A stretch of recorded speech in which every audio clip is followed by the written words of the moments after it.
Welcome back, everyone.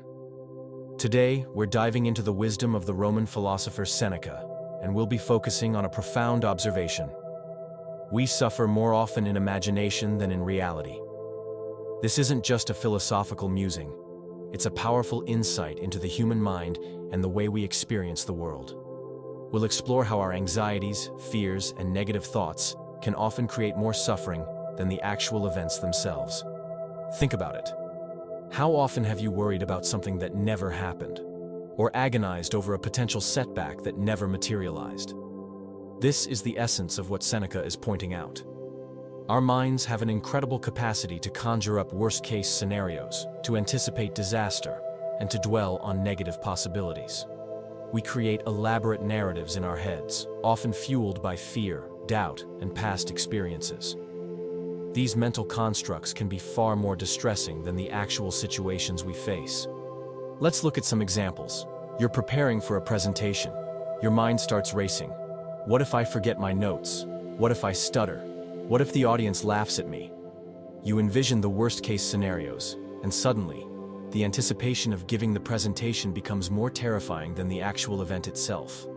Or, imagine worrying about a potential health issue.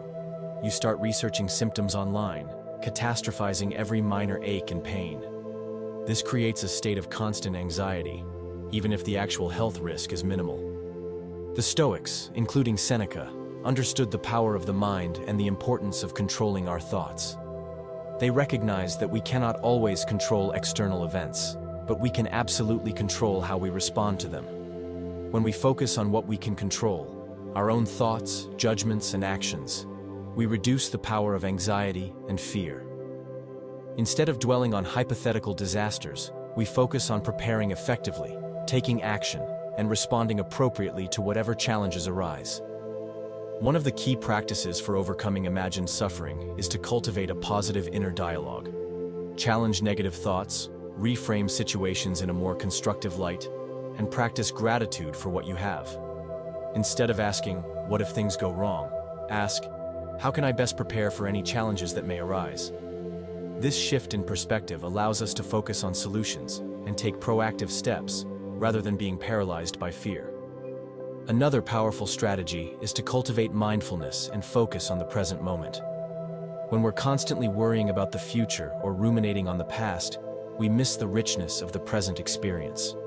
By bringing our attention to the here and now, we can appreciate the beauty of the moment and reduce the grip of anxiety. Practices like meditation, deep breathing, and spending time in nature can help us cultivate mindfulness and stay grounded in the present. Seneca's insight, "We suffer more often in imagination than in reality," is a powerful reminder that our minds can be both our greatest asset and our greatest enemy. By understanding how our thoughts shape our experience, we can cultivate a more positive and resilient mindset. By focusing on what we can control, challenging negative thoughts, and living in the present moment, we can reduce the impact of imagined suffering and create a more peaceful and fulfilling life.